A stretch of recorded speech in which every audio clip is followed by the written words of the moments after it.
The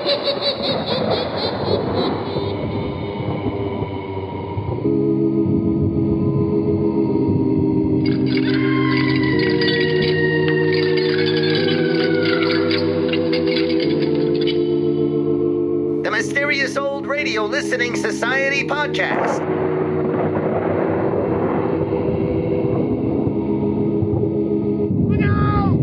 Welcome to the Mysterious Old Radio Listening Society, a podcast dedicated to suspense, crime, and horror stories from the golden age of radio. I'm Eric. I'm Tim. And I'm Joshua. We love mysterious old-time radio stories.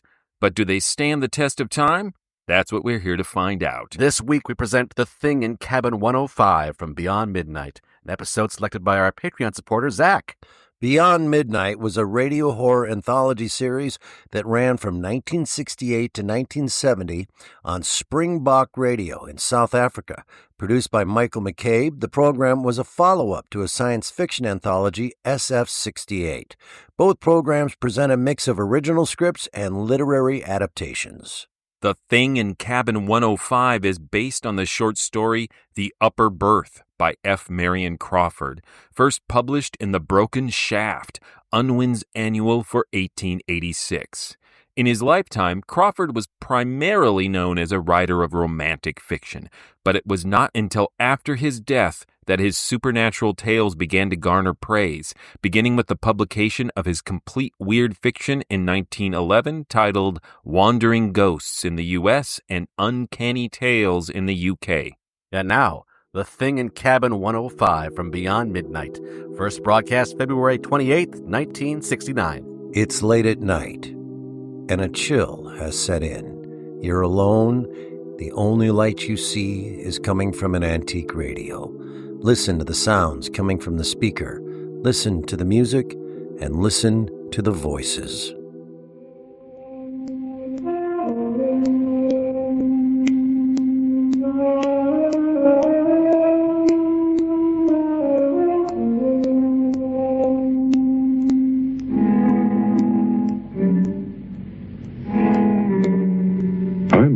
Sailor. I cross the Atlantic pretty often. I have my favorite ships, you see, and I have a habit of waiting for certain vessels I favor. It may be prejudice, but I was only cheated out of a good passage once in my life. I remember it very well. It was one June, and the Kamchatka was a ship I always loved to travel on. I say was, because she emphatically no longer is. She's uncommonly clean in the run aft. She has enough bluffing off in the bows to keep her dry, and the lower berth, most of them double. She has a lot of advantages, but I won't cross that duck pond in her again. Why? You'll find out. You'll find out the terror that was curtained in the upper berth on the June crossing of the Atlantic that year, when all the drowned souls who ever were endeavored to drag me beyond midnight.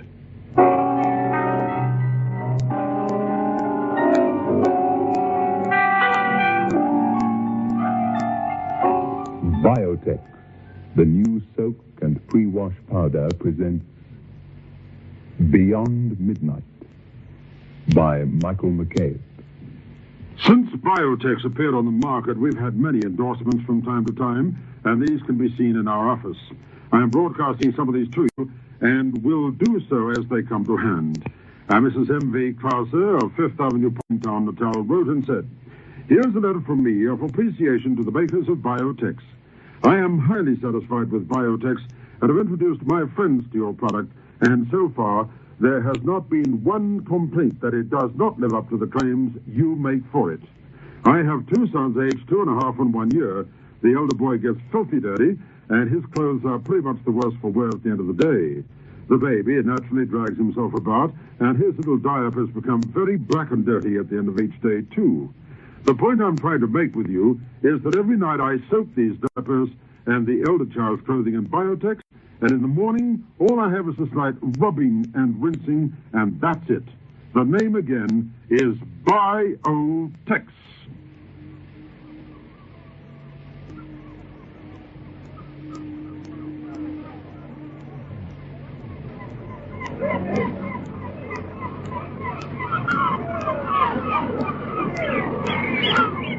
105. Lower berth, please. The steward took my portmanteau, greatcoat, and rug. I shall never forget the expression on his face. I supposed at the time, as he led me into the lower regions, that the steward had had a little grog, but I said nothing and followed him. 105 was on the port side, well aft. There was nothing remarkable about the cabin. The lower berth was double. There was the usual washing apparatus. The folded blankets looked like large buckwheat cakes. The general air was one of desolation, I remember.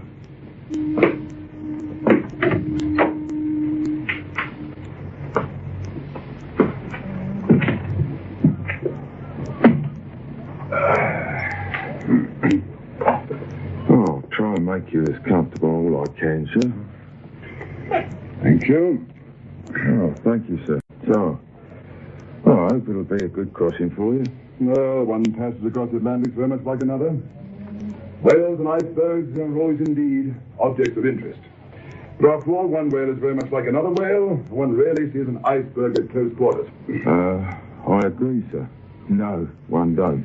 I must say, I'm not looking forward to the first day at sea. People pace the decks and stare at one. Everything's uncertain. No one knows whether the food's going to be good or bad or indifferent. Seasickness. No, I don't like the first day. Not that I'm generally sick, but new sailors, you know. Yeah. Well, sir, if everything... Yes, thanks very much. I'm sure you want to go and look after more passengers. Oh, thank you, sir. Pleasant trip.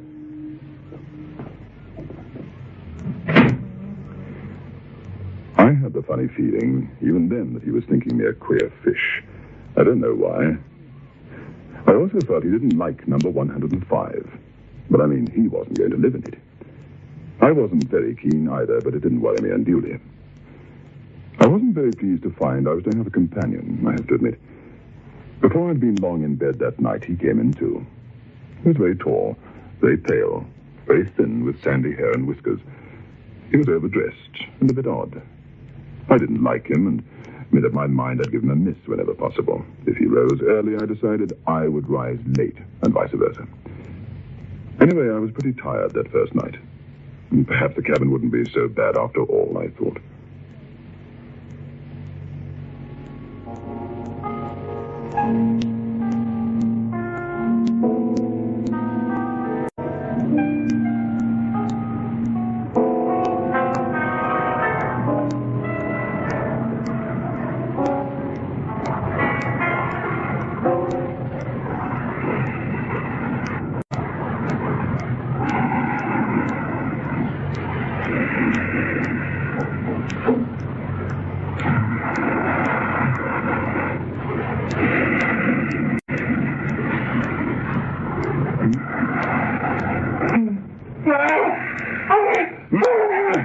What the devil?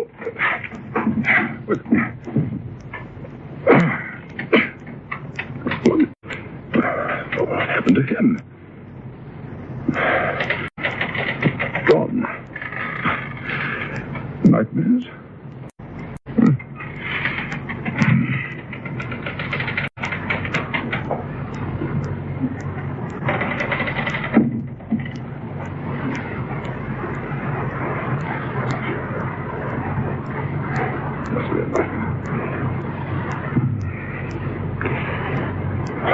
Groaning a bit.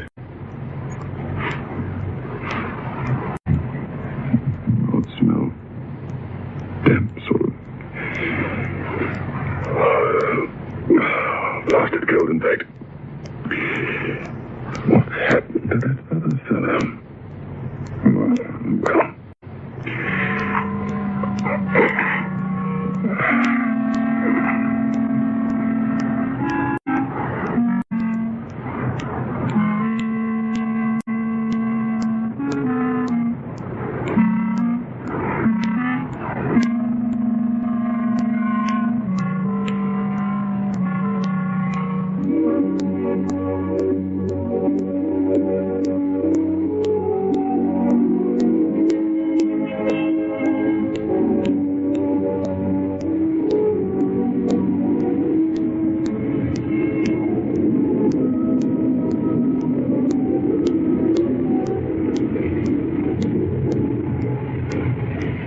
Fine morning.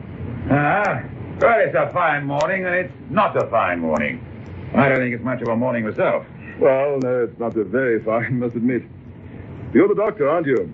My name's Brisbane. It's just what I call ugly weather. Yes, I'm the doctor. How do you do? How do you do? Very cold last night, I thought. However, when I looked, I found the porthole was wide open. Hadn't noticed it when I went to bed. Cabin was damp, too. Damp? Whereabouts are you? 105. Why? 100? Whatever's the matter? Oh, nothing. Only, no, it's just that everybody's complained of that cabin for the last 3 trips. Well, I shall complain, too. Certainly hasn't been properly aired. Shame.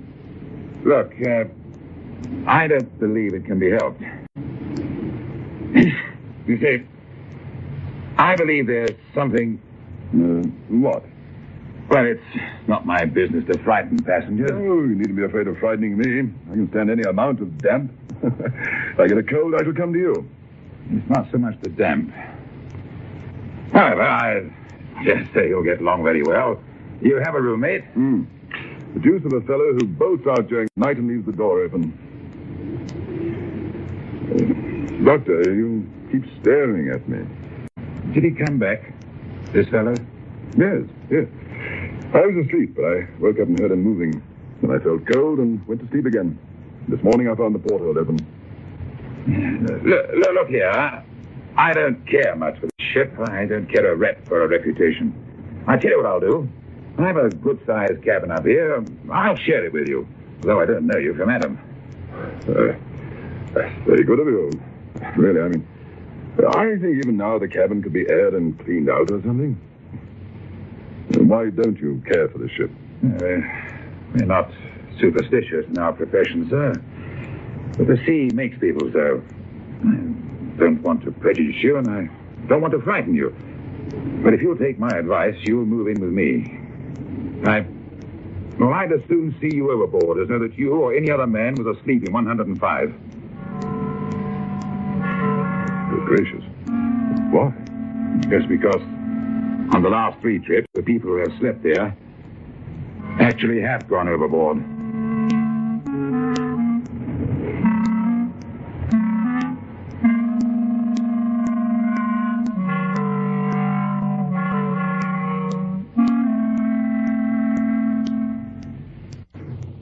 I was sure the doctor wasn't pulling my leg, but I was resolute all the same. I told him that even if 3 people had gone overboard, I was going to prove the exception. At breakfast that morning, I noticed that 1 or 2 of the officers looked grave. When I'd finished my meal, I left the dining room. I was informed by the steward that the captain of all people wanted to see me. I went toward the captain's cabin and found him waiting for me. Sir, I want to ask a favor of you. Do anything to oblige you. Your roommate has disappeared. He's known to have turned in early last night. Did you notice anything extraordinary in his manner? You don't mean to say he's gone overboard? I think he has. He's the 4th, then.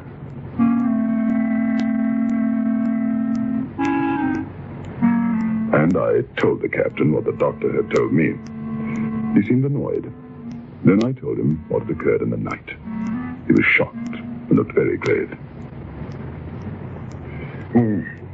What you say coincides almost exactly with what was told me by the roommates as it told the others who disappeared from 105. The boat out and down the passage. 2 of them were seen to go overboard by the watch. Nobody, however, saw or heard the man who was lost last night. The others, you searched, of course. Of course. We stopped and lowered the boats, but we found nothing. Now, sir, I beg you not to mention this to any of the other passengers. I don't want the ship to get a bad name, and nothing hangs about the ocean going like stories of suicides. You shall have the choice of the officers' cabins, including mine, for the rest of the trip. Is that a bargain? Yes, but I shan't move, thank you. If the steward will just take that unfortunate man's things out, I'll stay where I am. You need have no fear that I'll follow him. I'd rather... Thank you, Captain. I'd rather stay where I am. Just 1 or 2 small things. I'd like the room cleaned and aired. I'd like the fastening of the port looked into. The thing was open this morning. Maybe the catch is loose or something. Of course, you've every right to stay where you please, but... Oh, well, hang it, men. I wish you'd let me lock the place up and have done with it. Towards evening, I met the doctor again, and he asked me whether I'd changed my mind. I told him I had not. He didn't say much, just... You will, before long.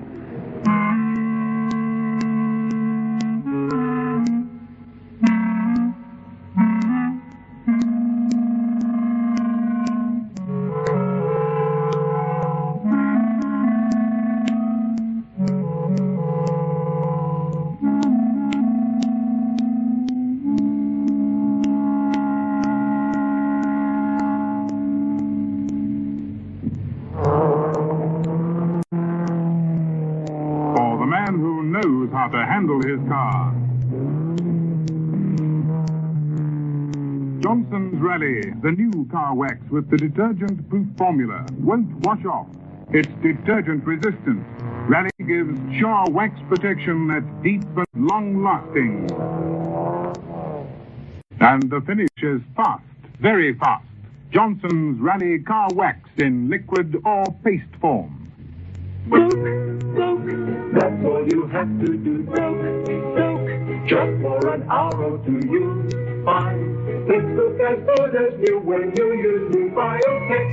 Amazing new Biotex soaks stubborn stains away. Clean, everything soon will be clean, for all the world to see. Soak, stains away easily when you use new Biotex.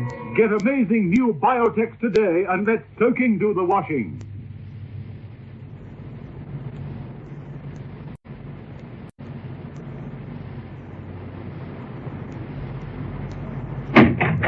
Stewart!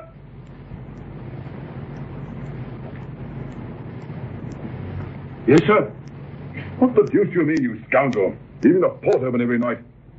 That's against the regulations. Do you realize if the ship heeled and water started to come in, 10 men couldn't shut it? I'm going to report you to the captain for endangering the ship. Sir? Well? Well, if you please, sir. There's nobody on board who can keep that porthole shut. You can try it yourself, sir. I ain't staying on this ship any longer once she docks, sir. If I was you, sir, I'd just clear out and go and sleep with a surgeon or something. I don't want to sleep with a surgeon. Try the port now, sir. Wait, sir. There, sir. Try it now, sir. It's fast. Right.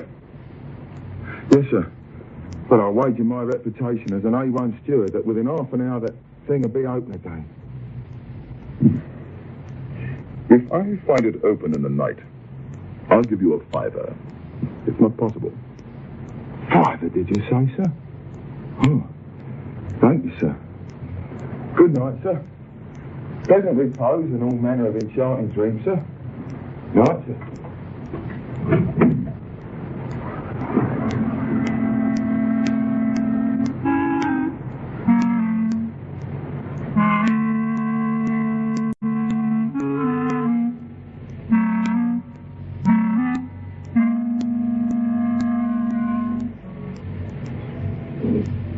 I went to bed and I slept.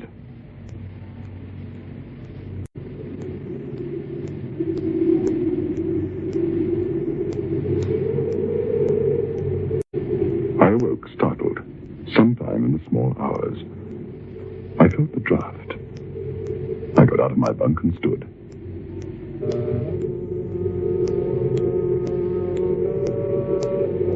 The port was again wide open. It was then I thought I heard someone or something moving behind the closed curtains in the upper berth.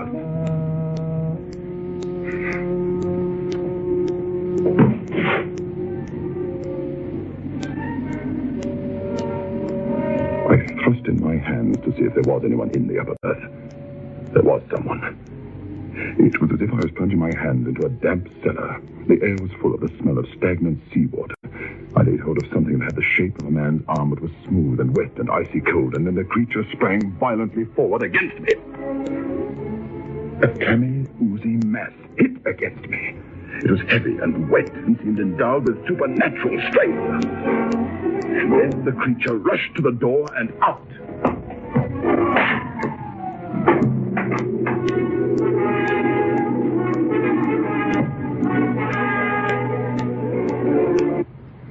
A sort of creeping horror had taken hold of me. But I examined the upper berth once more. By the light of the railway reading light I always carry with me. The bed had been slept in. The smell of the sea was strong, but the bedding was as dry as bone. I did not sleep anymore. I waited for the porthole to open again. It didn't.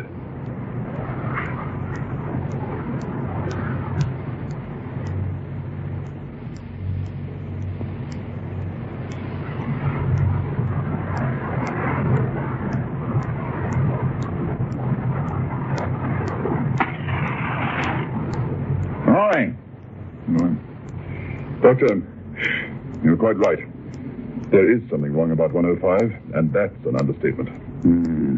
Thought you'd change your mind. Had a bad night, huh? You want to pick me up? Have a capital recipe. No, thank you. But I would like to tell you what happened. Come to my place. The peculiar thing was I couldn't get the blasted port closed. I struggled and actually bent the brass fittings before I finally got it to stay. Bring your bags here. Stay with me. No. You come and take half of my cabin for a night. Help me get to the bottom of this thing. You'll get to the bottom of something else if you try. What? The bottom of the sea. I'm leaving this ship. It's not canny. You won't help me then? Not I. It's my business to cure passengers' ailments, not monkey about with ghosts and things. You really believe it is a ghost? Have you any reasonable explanation of these things to offer? No, you have not. You say you'll find an explanation. But I tell you won't, sir, because there isn't one. My dear sir, can you tell me as a man of science that these things can't be explained? I can tell you, and I do. And even if they could be explained, I would not be concerned with that explanation. I'd made up my mind to spend another night in 105.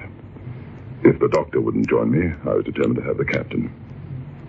Consequently, I told him the whole story. I said that if no one would spend the night with me, I would ask leave to have the light burning all night and would try it alone. The captain fell for my ploy.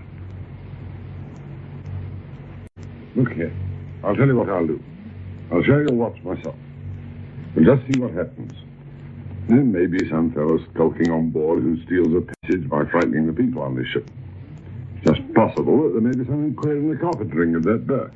Then I suggest, Captain, we take with us the ship's carpenter and make a thorough examination of the whole cabin. Certainly. We will. We did that. We took the cabin bit by bit completely to pieces. We found nothing in the least bit extraordinary. As we were finishing our work, the steward, Roberts, looked in. Well, sir. Did you find anything, sir? You were right about the porthole, Roberts. Here we are. Oh, thank you, sir. Well, begging your pardon, sir, I'm a plain man, sir. But it's my belief you'd better turn out your things and let the carpenter here run half a dozen 4-inch screws through the door of this cabin. There's been 4 lives lost out of here to my own remembrance. And that in 4 trips. Better give it up, sir. Better give it up. I'll try it for one more night.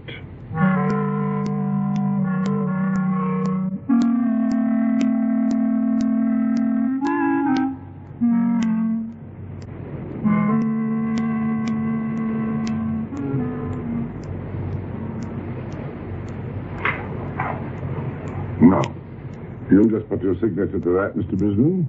Yes. You see, I cannot afford to laugh at the affair.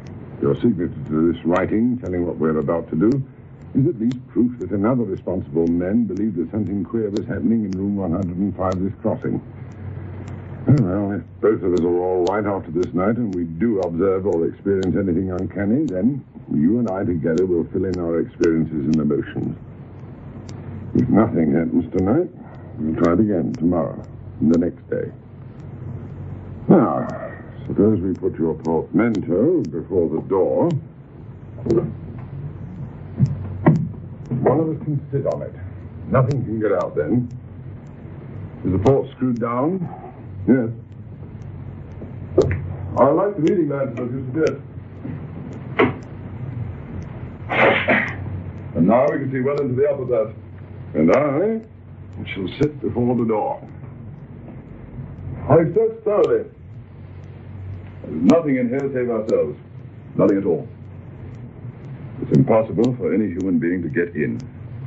Or for any human being to open the port. All right. If we see anything now, it must be either imagination or something supernatural. First time it happened was in March. The person who slept here in the upper berth turned out to have been a lunatic. He'd taken this passage without the knowledge of his friends. Rushed out in the night and threw himself overboard before the officer of the watch could stop him. His suicide was accounted for on the grounds of his insanity. I've never heard of such a thing ever occurring before or after or in any other ship. Well, on the very trip... What are you looking at?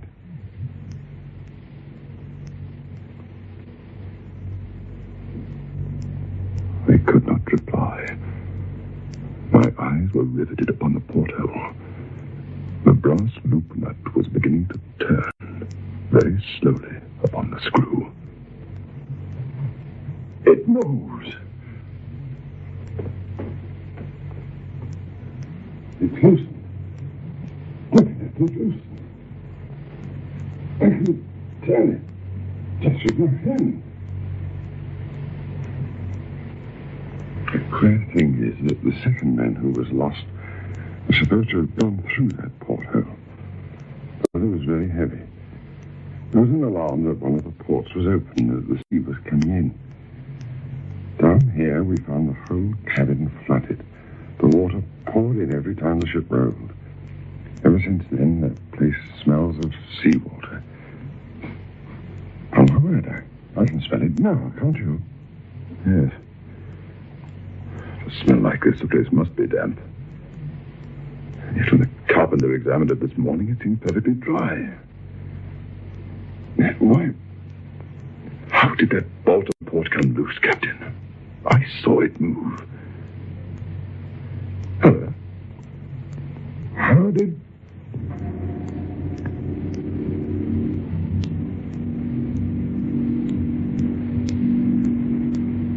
My reading lantern, which had been placed in the upper berth, was extinguished. Most extraordinary. What? The port! It's no good. Wait. Stick. To the ring.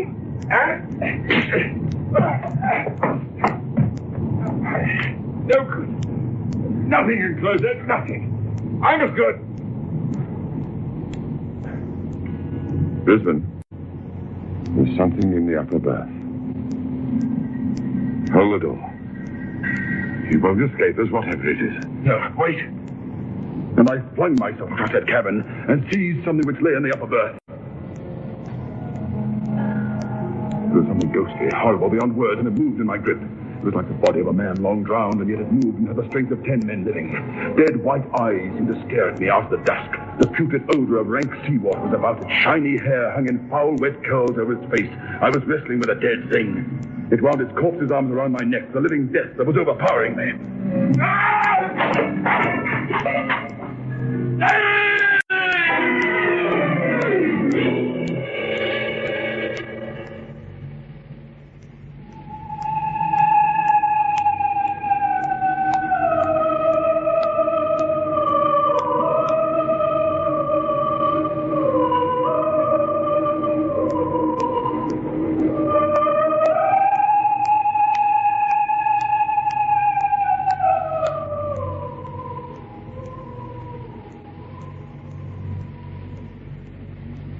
I lay a long time on that cabin floor. The thing, whatever it was, could only have gone one way out, through the port. I revived the captain. He wasn't hurt, but badly stunned. There's nothing more. The carpenter ran a dozen 4-inch screws through the door of 105. And if ever you take a passage on the Kamchatka, you may ask for a berth in that cabin. You'll be told that it is engaged. It is engaged by something that's dead. I finished the trip in the surgeon's cabin.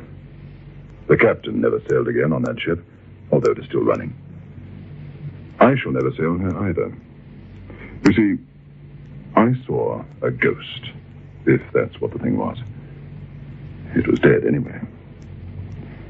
I believe that somehow that poor wretch who flung himself overboard, the first one, the lunatic, I believe he's condemned until that ship sails the Atlantic for the last time to sleep in the upper berth and hurl himself to his drowning death at night, every night.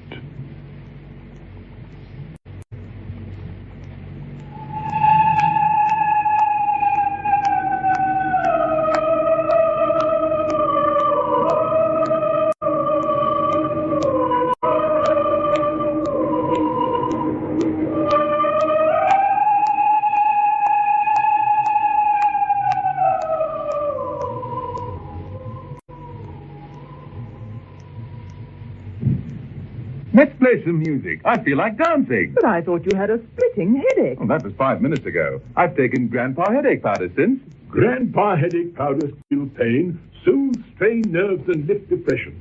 Grandpa headache powders are extra effective because they have a triple action. Grandpa headache powders work extra fast because they dissolve almost immediately. Get fast, effective relief from any pain, all pain. Get Grandpa headache powders. Ah, Grandpa. Soak, soak, that's all you have to do. Soak, soak, just for an hour or two you find. Let's look as good as new when you use new Biotex. Amazing new Biotex acts with a biological action to soak out the stubbornest stains and loosen dirt. New Biotex is great for all textiles and synthetics, whites and colors. It contains no bleach. Get amazing new Biotex today and let soaking do the washing. Beyond Midnight is presented every Friday night at 9:30 by Biotex, the new soak and pre-wash powder. The program is adapted for broadcasting and produced by Michael McCabe. That was The Thing in Cabin 105 from Beyond Midnight, here on the Mysterious Old Radio Listening Society podcast. Once again, I'm Eric. I'm Tim. And I'm Joshua. Our Patreon supporter, Zach, brought that to the table for us to review. Thank you, Zach, for bringing that and suggesting it and being a supporter. Yeah, I'll just jump in with, that was an adjustment for 5-10 minutes on the sound quality. And you throw in accents on top of sound quality issues, that's always that, bear down. You got to really focus to hear what's going on and hear what's happening. This is going to be one of those, well, I want to back off at the beginning because I have an opinion right now, but I want to hear your guys first. You want to cheat. I do want to cheat. Okay, first and strongest opinion, maybe what they call a hot take, is aside from the Lipton tea lady, I think Oh Grandpa is my favorite advertisement in all of old time. Only note I took on this whole episode was, Grandpa. That is a ringtone that I want. Grandpa. Every Biotex ad that comes up from Beyond Midnight is just a gem. But the old Grandpa.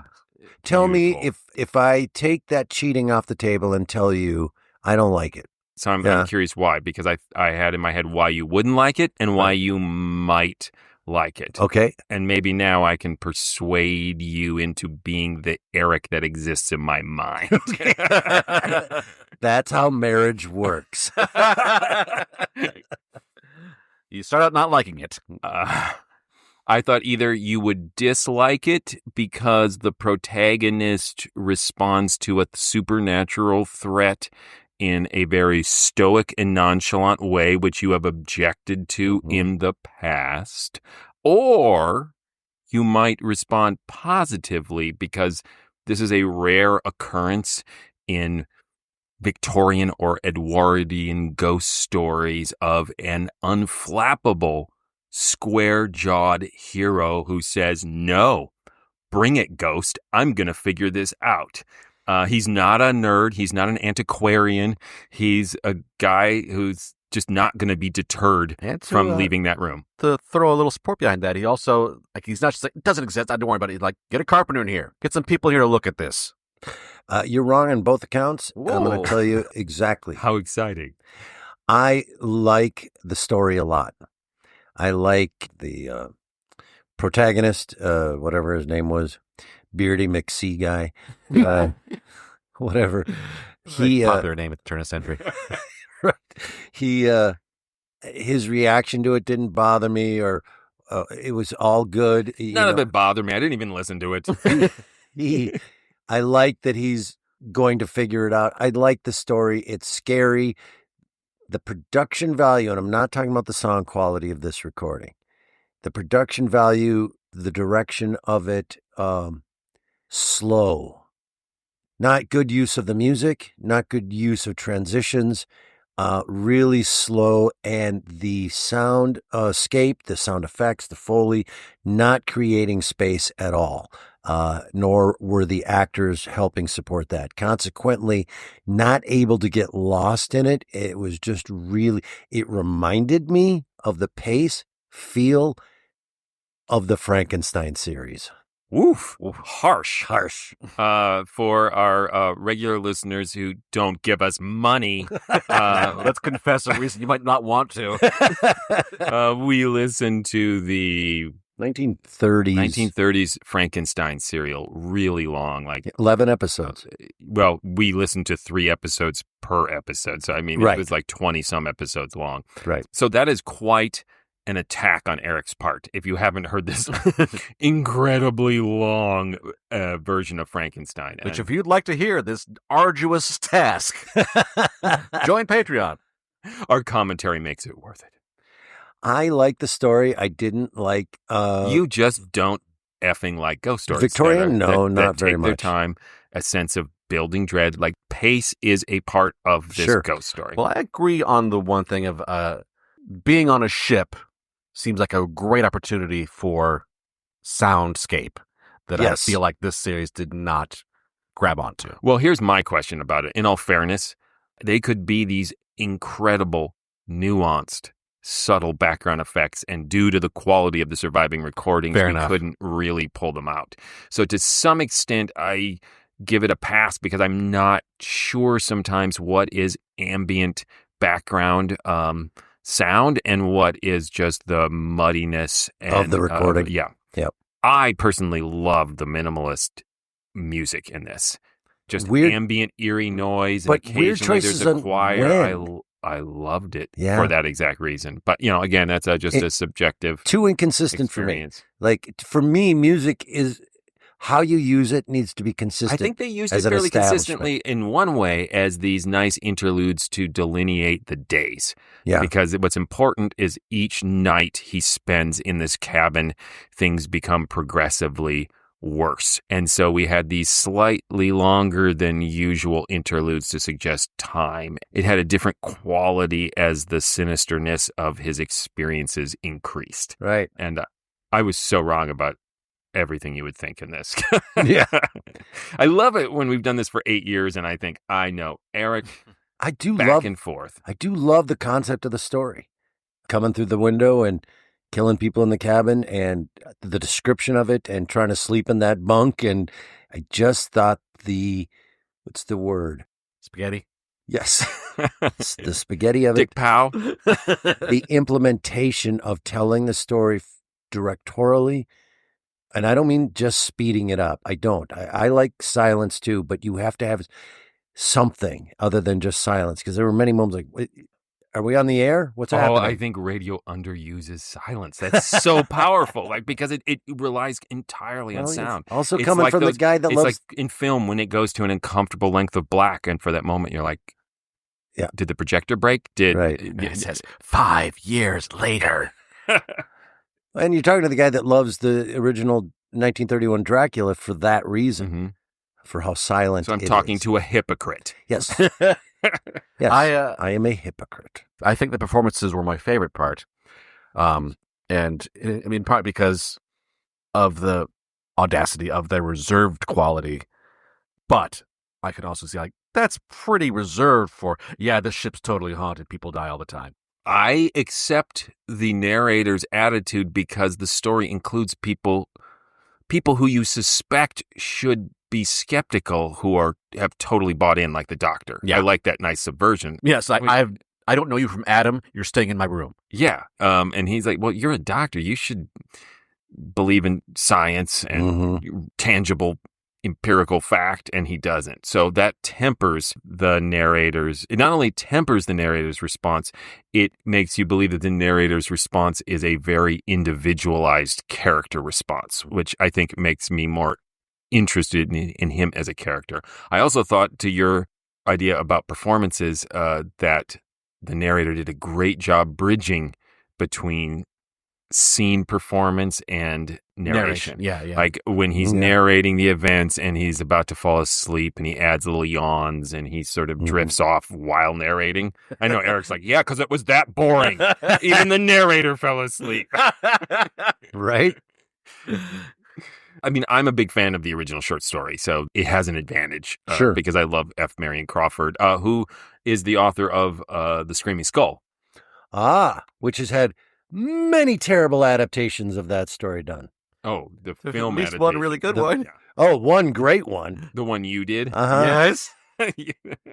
No, that movie version Okay, yeah, it's totally not Screaming Skull. where they roll the skull across the lawn from off But screen. we all loved the Theater 1030 version like 8 years ago that we listened to on the podcast, which is what made us aware of the story's existence to begin with. So I am willing to admit that I go into this already on its side. I conversely went into this not knowing it was the upper berth. So as soon as they start talking, I'm like, I know this. Hey, it's the upper berth. Yeah. Hey, buddy. One problem I had with the adaptation is the intro, that I feel like if you weren't familiar with the story, and maybe I'm wrong, you can tell me this, Eric, it gives too much away. At the very top where he says, you know, you've entered beyond midnight in a upper berth where there's a thing in it. I mean, he's not quite that explicit, but I feel like it maybe gives too much of the game away. Tell you the truth, so hard to adapt to the sound quality, it didn't give anything away. It took me a minute or two beyond Did it that. bother you when the narrator said, Is anybody else thinking about spaghetti now? all the time? Because now that's in my head. I was disturbed by the Biotex commercial in which the person professed that, you know, children's diapers become black with filth and feces. And I go, whoa. What are you eating? Is your baby a coal miner? Maybe. Maybe. Back then they South all Africa, were. you know? Yeah. Kids got to work. Get in the mines. You want that diaper changed? Bring me a diamond.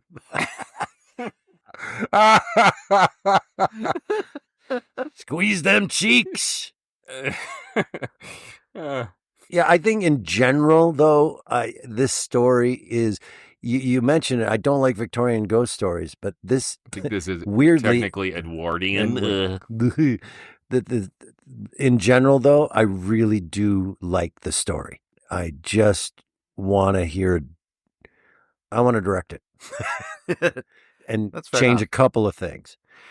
Do you like the actor who was the protagonist? Do you like him? Yes, Okay. I love that All right. quality. He has this muted quality that I think matches the entire tone of the piece. All I right. utterly understand it not working for you, but I Yeah. think it's of a piece. Sure. The vision and the realization of it is very consistent, and I feel really intentional. Whether or not it works for you is a totally different story, but Right. I feel like he his held other it option together. is bravado. He would seem dumber if it was just machismo. Like, I'm Right. not afraid of this. How about it's just more of screaming? What is that? If he's screaming and not leaving, then he seems dumb. Then the story's over. He screams and jumps overboard like everyone else who slept in the room. That's the other reason I think that performance is interesting, that this is someone who the story is telling us is different from most people. He takes it seriously, but he's not going to walk away from it. And it's almost a principled stance, not bravado, that he takes. Like, this must be figured out. This can't be true. And he walks through each problem-solving step. Mm-hmm. Okay, let's bolt this shut. And I'm so convinced that this will stay closed once we screw it shut. I will pay a person $5. It wasn't $5. It was $5. What did he call it? A fiver. That's all he did, fiver. You know how many ERs that is in today's economy? 1,000 ERs. 200,000 ERs. 200,000 ERs, huh? My favorite part of this story, I think, in any version, which is in, to basically lay this at the feet of Crawford, like, this is awesome, is how much of what is frightening, supposed to be frightening in it, is anecdotal or maybe dismissed, like, that's weird, but it's just a thing and it's kind of gone, until you get to the point where he watches the screw undo itself. Yes. Mm-hmm. And I love, as compared to other horror stories, which, like, screws undoing themselves might be, that's where it starts. But to put so much weight into this tiny little movement and let it imply so much, as opposed to trying to make it a big, like, everything's flying off the shelves. And and his narration at that moment is very intimate and hushed, and it draws you towards the speaker. At least it did for me. Had that very intimate quality that radio can achieve. In narrating. And that whole scene didn't really explain what was going on either, right? They gave up the narration to hear the scuffling and the fighting with this thing after giving us the description of how disgusting it was, cold and damp. The description of him reaching into the berth and this cold, wet form. Yeah. And then when we just hear the sounds of the scuffle and the thuds, we just know that they're grappling with this cold, dead thing. And we don't need to have it explained. Right. The nerdy part of me did not like the addition from the story at the very end when he comes in and connects the dots for you and says, this was the insane. The first victim is the one who killed himself and now lives as a ghost and drives everyone to jump off the ship and kill themselves. And that's the fun of it. It's not that opaque. It's pretty obvious as the clues are laid out. But I want to be able to draw those connections and figure it out. I don't want to be very appreciative of that because that solved some things in my head for me. It has a little, get it? Eric? Yes. It's for stupid people like me. I didn't know. And then he said that. I went, oh. That's why it's in the radio version, not the book version. Yeah, I didn't say you think it. I think you're lazy. Don't be so hard on yourself. I mean, when you get around to being hard on yourself. I'm intellectually lazy. You've got the tools. Just pick them up. I believe that was written on every blue book exam I took in college. Well, you want to vote? Yeah. Although, can we have an Grandpa t-shirt, or does it just lose some of its... ringtone sounded good to me. Yeah. Ringtone's fine. I think that on a t-shirt is just begging to get pulled over. Listen, I love the story. I do. I think it's a really good story. Mrs. Screaming Skull writer, good job. I would give it a B-, a B. I thought parts of it were good. It needed a few things, could have been better from directorially and production things that I think would have added to it. I thought this was a very good adaptation, very faithful, and also captured the feel of it very well. Those two things aren't always going hand in hand. As I said before, I really loved the performances. Whether it was a feature of directorial choice or just sound quality of the remaining recording, the overall technical aspects of Foley I didn't get, and I wish I could have. Yeah, I mean, for me, this is a near perfect adaptation of a story that I really like. So this is, again, Josh Knipp. I think it's atmospheric and creepy, and everything is of a piece, as I said. And so even this production where you wanted more sound didn't bother me because I think it's minimalist intentionally. I get why you're like, I don't like minimalism. Give me more. And I do think some of the sound is lost. So I think this is a late era radio classic, but due to an externality of sound quality for what is preserved, there is a question of whether it stands the test of time, because it asks a lot of the listener to really focus past the bad sound quality and possibly loses some of the aspects of the production that was there. How long would it take DoorDash to get spaghetti here? That's so gross. I do not want to be in a confined recording space smelling spaghetti. I don't know why. That suddenly seems really gross. Wow. Yeah. All right, Tim, tell him stuff. Please go visit GhoulishDelights.com. It took an awkward minimalist turn. That was my impression of that whole show. Please go visit DoorDash.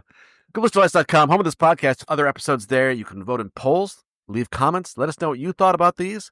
You can also find links to our merchandise. You go to our Spreadshop store. Spreadshop? Is that really what it's called? It's a Spreadshirt/Spreadshop. Spreadshirt is the store, but its parent company is Spreadshop. Do not Google Spreadshop. Just go to GhoulishDelights.com and follow the links. Click on stuff. You'll like what you see. You can also find a link that will take you to our Patreon page. Yes. Spread Patreon. Patreon. Spread Dion. Go to patreon.com/themorals and support this podcast. We offer all kinds of bonus material for our patrons. One of our bonuses is that we listen to and discuss requests from our patrons. So if you want to force us to listen to an episode of your choosing, become a patron today. You could also get all kinds of bonus podcasts. You can go to Zoom happy hours and hang out with us and take us to task on our bad opinions, or just tell us we're great. The whole spectrum of attack and compliment is available to you if you become a patron of the Mysterious Old Radio Listening Society. If you'd like to see us performing live on stage, the Mysterious Old Radio Listening Society Theater Company does recreations live on stage of classic old-time radio shows and a lot of our own original work. To find out where we're performing every month and what and how to get tickets, you just go to GhoulishDelights.com, and we'd love to see you there. And if you can't make it to our performance on any given month, we record the audio for our Patreons, another perk of being a Patreon, and you can listen to our radio dramas. What is coming up next? Next is my choice, and we will be returning to dark fantasy for an episode called Men Call Me Mad. Until then... Look out! Damn it.